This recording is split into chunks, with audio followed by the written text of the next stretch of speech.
Yeah, welcome back to Career Build Series. It's episode number 48. Decided to do a little bit of mission work this episode. So we're actually in the Career Build Series save. I did some work on the new seaplane off screen, and so I think what we can do is we'll probably nap, wait for a mission, and then go do some missions using either the new seaplane or something else. But I'd like to get that out, get that tested in the world a little bit. So let's quickly look at what we have for missions. We have nothing at present. We have the oil rig is currently, it's refining some of the oil into diesel only. I figure we're going to need some stock of diesel, and I'm going to want to move that around. So one thing I'll quickly do here is just kind of show you where I'm at with the amphib right now. And so I redid the engine nacelle. So that's kind of done. It's a little bit more rounded like it would be. I want it to be a little bit old school looking. Put a radiator in here so we have a cooling system in there now. That was kind of one of the last things to make sure this is operational. Gear system should be in and running fine. I just put in some pretty simple gear. I may or may not change it later. I like some cooler gear in there, but you know, with the constraints of this being a small build, gear doors are not going to happen, and so that's not going to end up happening. So I kind of did like a Republic CB type gear. That was kind of how the Cormorant's gear was as well. And so it's pretty simple and it works. So we have a tail wheel that folds down. We have these mains will start in the down position, then they'll go up to about 75% and hang there. A little bit of nacelle work there. I'd like to get a trim in there for the pitch on this instead of doing full pitch, but a couple issues with that, but it's not bad. So what I need to work on though is just making this so that we can rescue. And so I need to fix this hole right here. But a lot of the functionality of this is there, and so a bunch of work trying to get that cooling, and I should have started cooling a little bit earlier than I did. This here is what? What are you doing here? You are trying to see what the node on this is here. Where are you? There it is right here. This is a tilt sensor. That's the vertical tilt sensor. Let's move this. I don't really want that showing where it is. Oh, yay, camera. Just flick upside down, why don't you? Let's stick that somewhere. Can we stick it there and not run into problems? We should be able to. Now it's showing it's deleting 2 blocks, so I must have something sitting there. You know what, let's not worry about it right now. That's just visual. I'm not really thrilled on it being visual, but let's see. So let's grab these padded seats here. We'll cut these, move these over one. I just want to get this to the point where I could go do some rescues. Let's go ahead and do this here. So let's grab this one and this sensor here. These are just 2 tilt sensors for some panel. Let's cut those. Let's press U and we'll do that and that will work. And that will get it so it's not visible anymore. Easy. Let's go ahead and we'll delete out all of under here. And that, whoop, that one can't go. That's fine. And then that will allow me to put in some equipment. So I want a FireX right there. Okay, did I not click on it? I must not have clicked on it. All right, so there's fire extinguisher there. Let's go. We'll do a defib here. All right, let's paint that. Thinking orange, or I kind of like my rescue red orange there. A couple first aid kits are going to be necessary. Like so. All right, so that's a good start. That'll at least get us out there, get us rescuing. So this is going to have be a problem if that's like that. So it's not the end of the world. I will figure something out here. But that's not the end of the world. That just makes it so that we can actually go do these rescues. I think what I'm going to do here is let's put on symmetry. I think I'm just going to put bigger windows in there.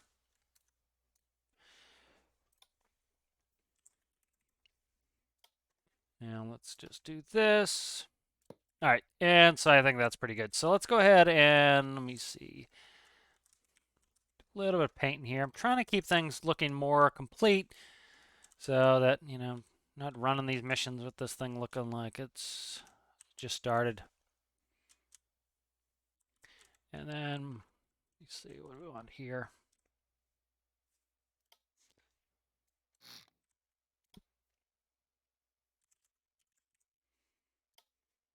Maybe throw a window in there, like so. Can I put one here and not have problems? I can. Beautiful. All right, good. So that kind of, I'm digging on that. That looks pretty good. Let's just do a little bit of paint-a-roni here. I don't know if I like this brown yet, but live with it, see how it goes. All right. And so now I think we're set where we could actually go do a mission and have it be successful. All right, so let's save this. All right. I did do a test fit on the home ship. It fits barely, but you know, it doesn't necessarily need to be loaded on. It's nice to have things that I can go over to the home ship and run missions with. So let's go ahead and sleep. All right, black and white plane is experiencing mechanical without exact location. Let's see where we're looking at here. So, right over here. So, I would say the likelihood on that is that it is crashed on land. Let's do it. Let us do it. So I don't, I have the most basic of navigation equipment in here, which is just pretty much a compass. As somebody who was a pilot, I can, or it still is, but I can navigate fine without having some sort of GPS system. So I'll do that. It's a nice sunny day. Let me see. Did I artificially give us sunny? Nope.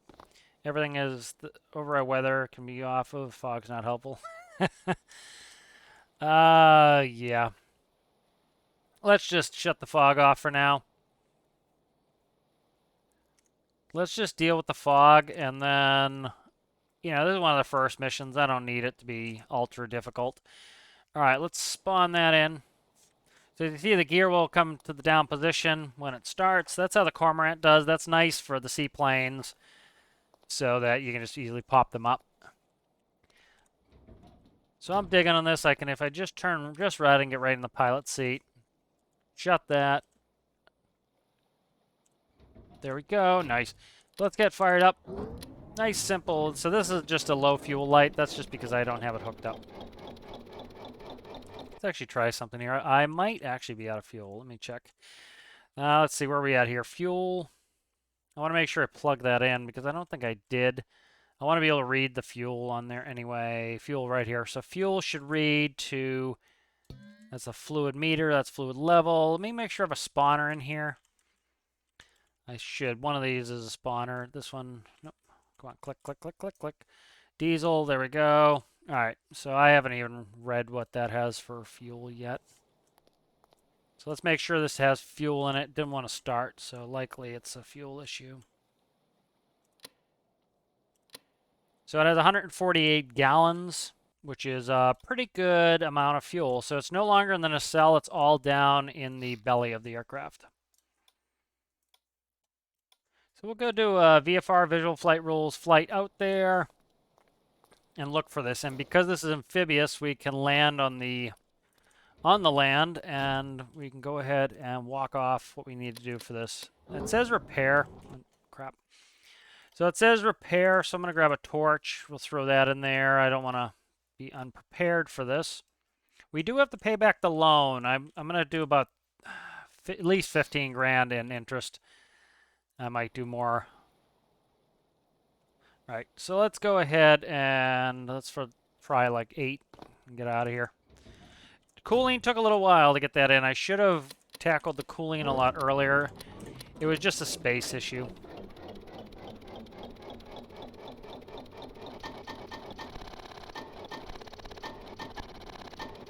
All right, so we're having issues. Let's see what we're having issues with here. Exhaust is at 0, so that would be an exhaust issue. Let's see what's up with that. I did.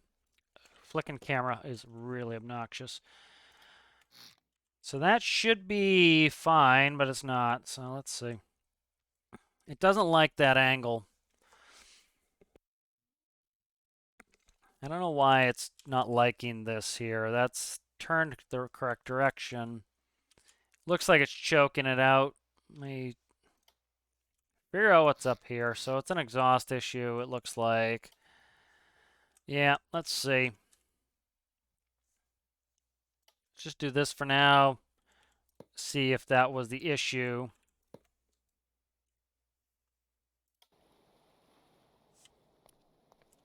Because I had that much exhaust pipe on before and it was no problem. So let me see.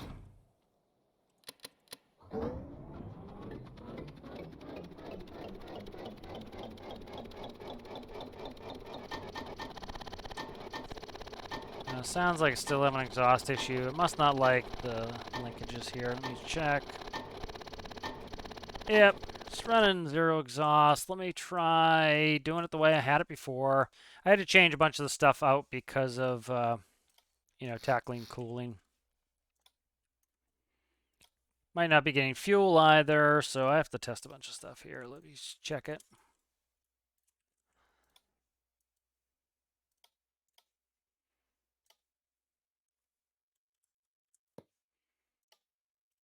Let's do that. Wait. Let's see. Okay, that was okay. That's fine now. All right, let's see. I'm going to follow the path here, make sure everything's good. All right, so let's follow some paths here. So we have exhaust going out, which is fine. We have the 3 cylinders are connected, or the 2 banks of cylinders are connected with 3 manifold pipes. Let's put it that way. Here is the coolant. That's good. Here is the fuel. Fuel is important, so fuel is going to go down, is going to go from here down. It goes there into a side down the wall. Okay, I cut it with the window. That's what it was. So exhaust was not the problem. Let's just fix this. I cut the window. Or cut the fuel here, so I can fix that. Okay, good. So that's a pretty easy fix here. So let's do this actually. Let's do cut here. I like where the window is, so I don't want to screw it. That's screwy. That won't work there. Okay. Because this here is a corner piece, so that's fine. I just need to. Okay, you can go. This can go like that. All right, so that was just a fuel issue. It didn't have anything to do with the exhaust. So good, I can put the exhaust back where it was. I thought the exhaust was fine. I tested it. But you never know. Sometimes these things act up. Okay, good.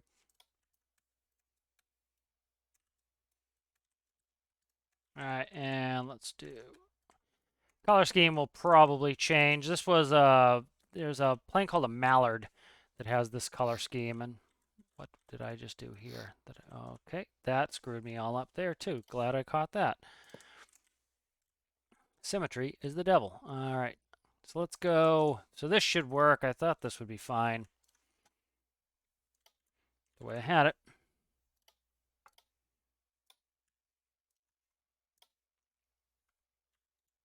All right, so that should work now. All right, cut you, move it down. That way I can see the cylinder heads. I kind of like that, so that's why I'm doing that. All right. Hopefully that should be it. It makes sense that the fuel was disconnected and it didn't want to start, so. Because I had it running before I just did what you saw there with me playing with the windows and everything else, so. Makes sense that that caused the issue.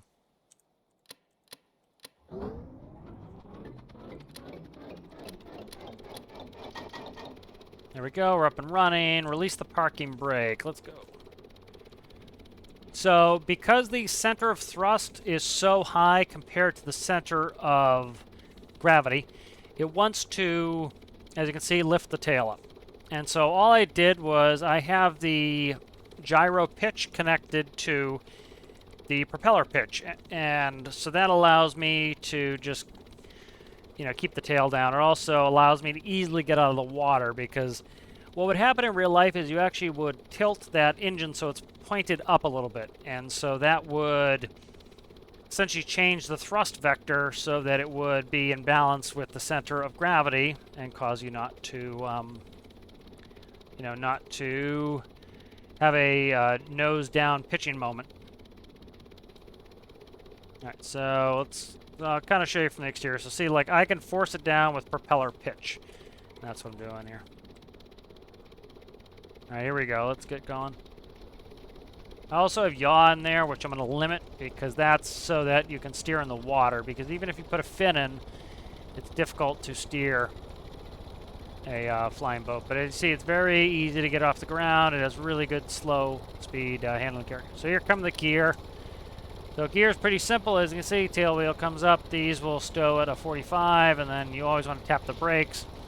In real life, they vibrate when you put the gear up because the wheel doesn't have, they kind of wobble and they vibrate, and it kind of just shakes the fuselage. So what you'll normally do is after you put the gear up, and you're off the ground already, you put the gear up and you tap the brakes. It's just something I do instinctually from flying for many years. All right, so we're just going to go visual here. We're going to fly visual flight rules. Of course, in the fog it's tough, but a lot of people, especially new players, struggle with, how do I know where I'm going if I can't see myself on the map? Well, let's do it. Let's take ourselves off the map and let's navigate. So what you do in real life when you're doing visual flight rules, you have a sectional. It's essentially a map with a lot of detail like this. It has different terrain. You can see it. It would have colors like this. And so, you look out there and you'd actually look out your windows and you say, okay, we are headed at 210 heading. All right, so that is, on the compass, that's about here. All right, 180 is down, 270 is over here, 210 is about there. So we're headed 210, we're heading the right direction. And we're looking for this airfield. It's probably our next big thing. All right, so that is not an airfield, that is a train depot. But what you'd look is, you'd look on the ground, you'd see something. What did I just see? A train depot. Where is that? I don't see it.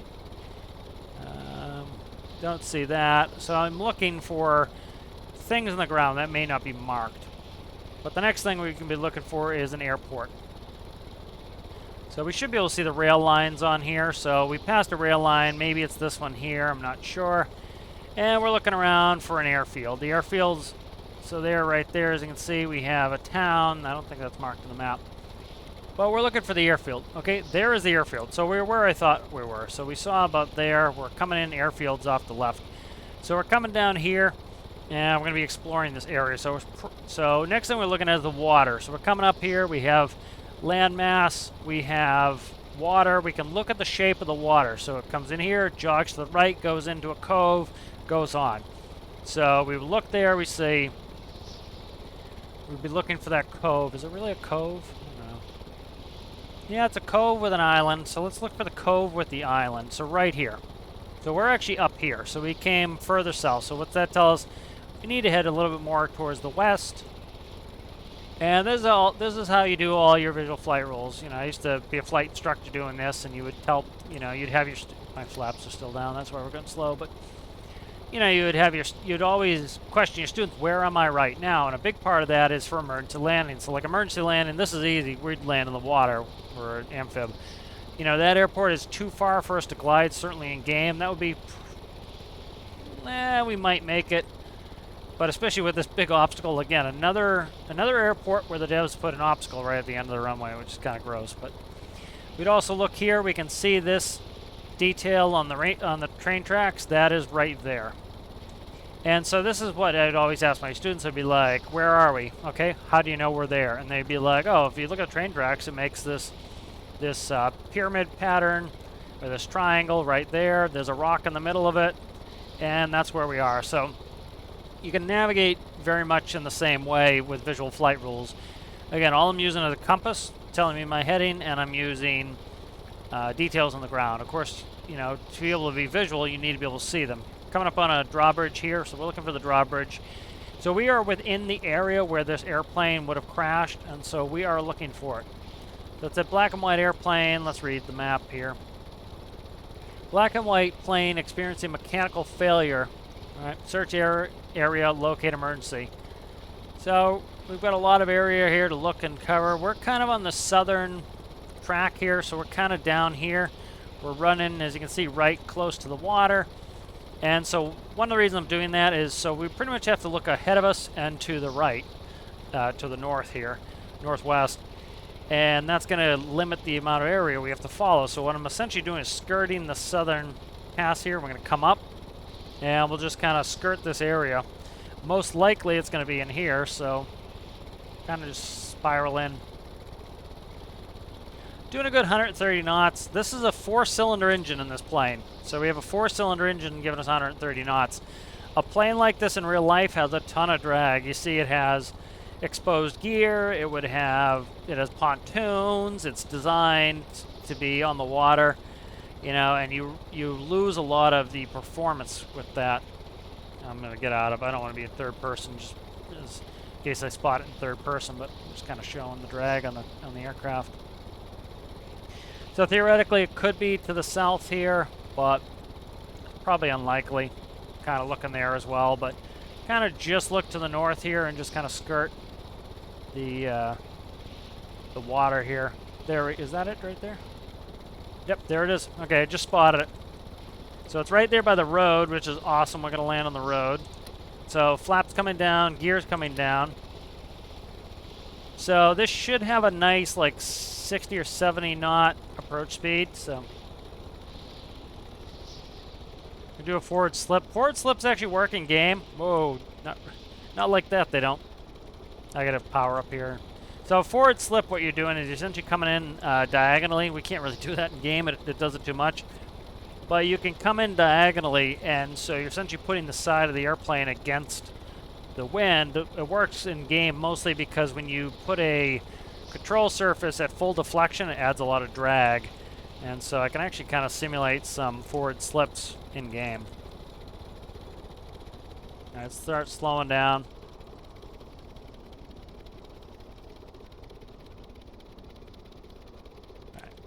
Start powering back up a little bit. I don't want to get too slow, but this will go down like 65 knots easily. All right, so let's touch down here. Take a quick pick.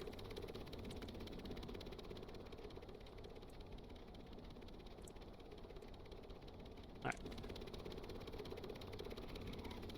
All right, tap, tap. Just gentle tap into the brakes here. We don't need to be crazy. I'm being a little bit crazy. I steered too much, so. All right, so let's go ahead and we will shut off the engine, avionics, and master can come off. It says extinguish fire. I didn't necessarily see a fire, but we're going to grab the Fire X, and let's head over there.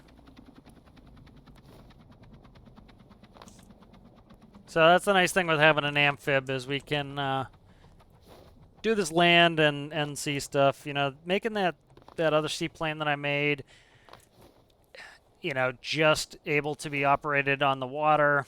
It's got a little bit of a pain, but you know, it did it for a reason. You know, kind of keep it to the water. So, you know, otherwise I would always choose something like that, where now I have to choose it. So it says put out the fire. I don't see a fire. So let's see. Extinguish all fires. Rescue 1 casualty. So I don't see any fires. There's no fire. How am I putting it out to get the credit? I don't know. I also don't see the person. Also do not see the person. Where is the person at? They're on the map, but I'm just looking because I would like to get credit for the fire. Like to get credit for this fire because that's worth usually like $3 grand. All right. Where's the person? It says they're right there. Is this going to be a complete dud of a mission? That's screwy. I'll give myself that money. I have to pay back the bank anyway for the loan. I'll just give myself the money. This is nonsense that the mission didn't spawn with what it should be spawning with, so. I didn't see any people. Did you see any people? I didn't see any people, so. What I'm going to do here is do this. Let's go map player. Okay, and let's put a marker right on there. There. Okay, what? Did you just appear when I clicked on you? Okay, whatever, man. Okay, now the fire's up. Okay, that's interesting. That is very interesting. Huh. So it didn't activate the mission until I turned on the ability to see myself, which is weird. That's strange. Okay. Maybe it was just when I went to the map it triggered it. That's probably more likely. Okay. Alright, so it didn't trigger the mission. It could have been just coincidentally. A little bit of lag. I have my oil rig currently processing, so that could do it. Okay, so there's my 3 grand. But nice to have a little amphib here we can go land and see. You know, a lot of people love to do everything with a helicopter. I prefer a fixed wing, so. Super lag mode right now. We're down to like 32 physics frames, which isn't ideal, but, you know, it's probably the rig running.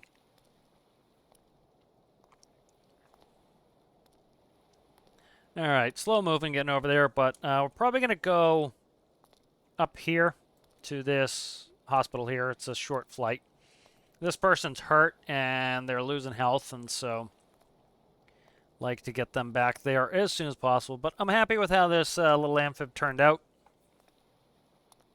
I might make custom pontoons. I may not. I haven't decided yet.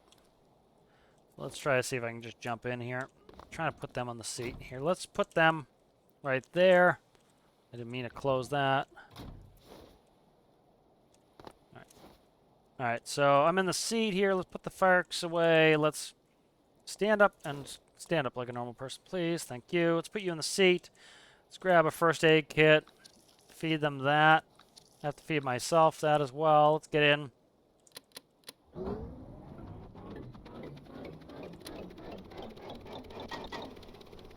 All right, so just gently turn out here and we'll take off. We'll head right over there.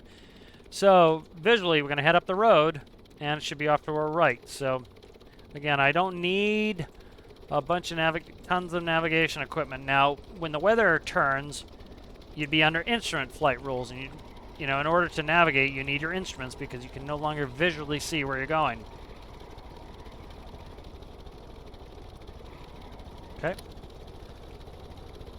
There we go. I had the park and brake on. All right, we are up. I'm going to leave the gear down because this is a very short flight, because there it is right there. So actually put the flaps right back down. I need to reduce, so I'm using some yaw on the propeller just so that I can move in the water, but I do not need this much.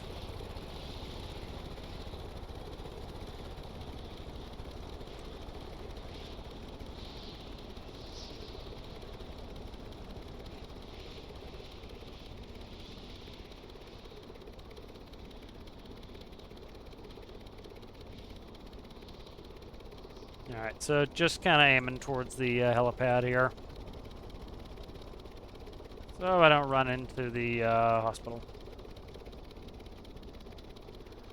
Between the flaps and having that pitch on the propeller, I can actually get pretty slow here.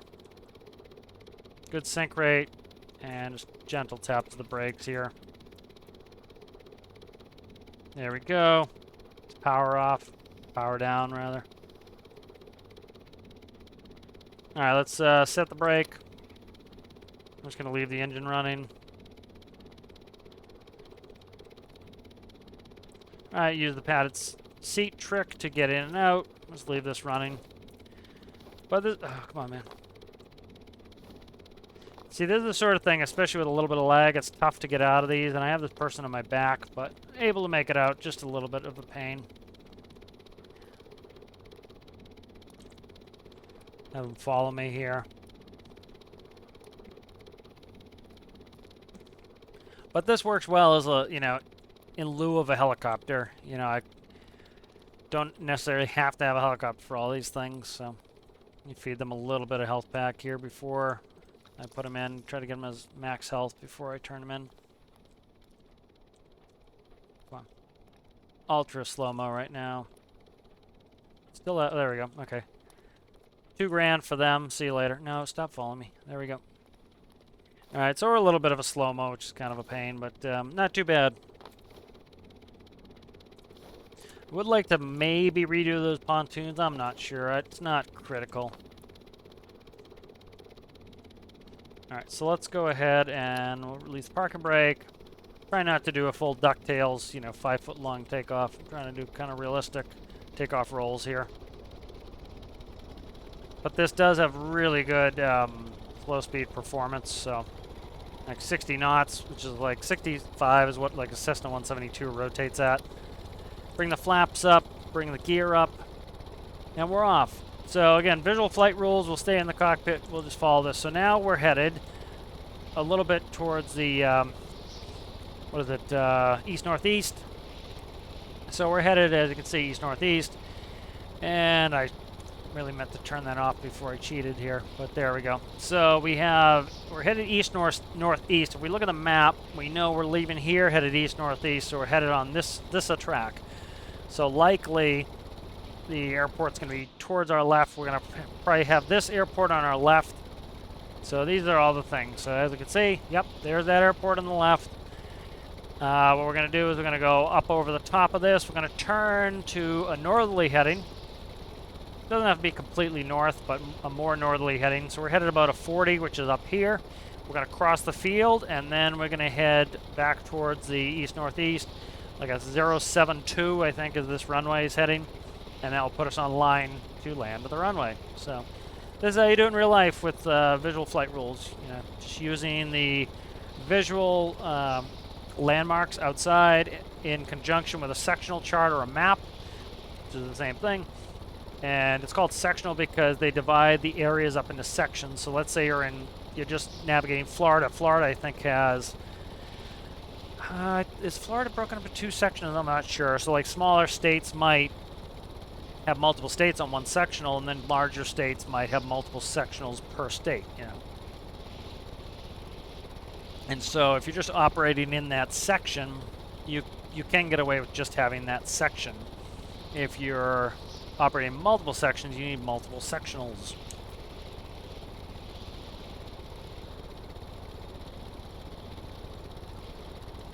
And then once you go into instrument flying, you pretty much have very large charts because you don't care. They're literally just white with black lines on them. I'll see if I can bring up some pictures here. So this here is a VFR sectional this is Massachusetts here, part of New York. This is New York City right down here. These are airports and VORs. That's Boston right there. That's Class B airspace. Here in New York, you have 3 Class Bs, which is the big airports. You have JFK, LaGuardia, and Newark. Plus, that looks like I forget what that airport is in Long Island.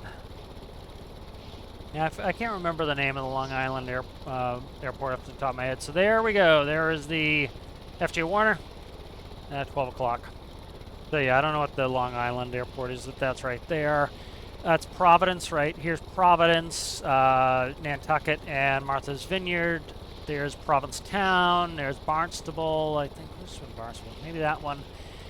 That is Manchester, New Hampshire up there. I think that's probably Bangor.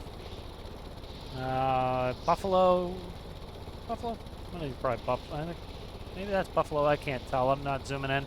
So that's the VFR chart. So these are your IFR charts here. As you can see, they don't show any landmarks. It's just routes because you don't need them. You're not using the visual references from the ground. You're using navigation beacons, GPS mostly these days. But I thought that might be interesting for some people.